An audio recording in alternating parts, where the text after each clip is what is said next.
Welcome to Tales from the World's Firesides. I'm Clive Gilson, the story guy, and today our journey takes us to Greece. Now, as you know, as a storyteller, I try to find and preserve old folk tales, fairy tales, myths, legends, as a way of sharing cultures across the world through this channel. So settle in and join me as we share the Greek legend of Niobe. There was once a queen of Thebes, Niobe, fortunate above all women and yet arrogant in the face of the gods. Very beautiful she was, and nobly born, but above all things she boasted of her children, for she had 7 sons and 7 daughters. Now there came the day when the people were willing to celebrate the feast of Latona, the mother of Apollo and Diana, and Niobe, as she stood looking upon the worshippers on their way to the temple, was filled with overweening pride. "Why do you worship Latona before me?" she cried out. "What does she possess that I have not in greater abundance? She has but 2 children, while I have 7 sons and as many daughters. No, if she robbed me out of envy, I should still be rich. Go back to your houses. You have not eyes to know the rightful goddess." Such impiety was enough to frighten anyone, and her subjects returned to their daily work awestruck and silent. But Apollo and Diana were filled with wrath at this insult to their divine mother. Not only was she a great goddess and a power in the heavens, but during her life on earth she had suffered many hardships for their sake.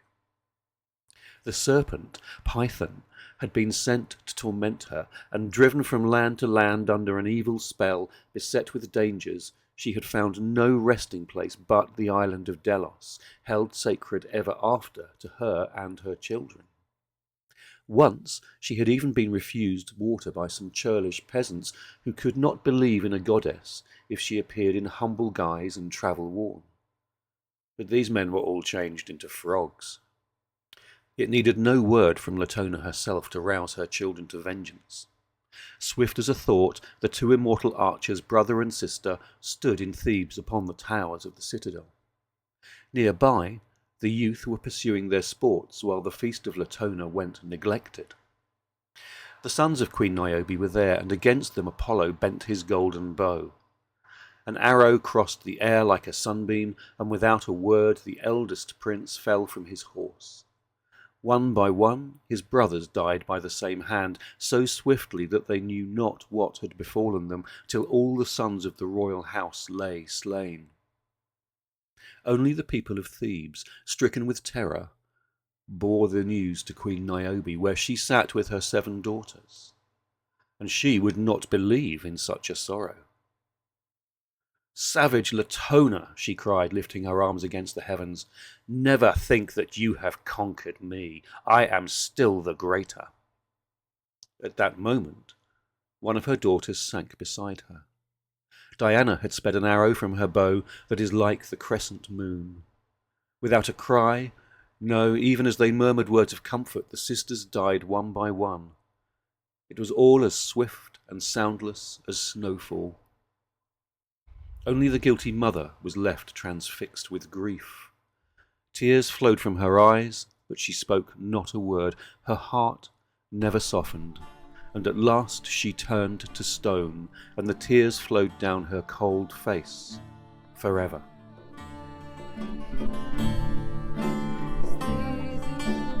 And so ends the story of Niobe. Stories like this remind us, I think, that people have always found ways to tell stories that touch our hearts and minds in so many different ways. Now you can explore my world of collected tales in print via the links below and at my brand new website, worldfiresidetales.com. And if you're curious about the voice behind the stories, then drop by clivegilson.com, and I'm always glad to make contact, and you can find out a little bit more about the projects that I work on. If today's tale stirred something in you, then please do like and subscribe, maybe share your thoughts below, and pass on the link.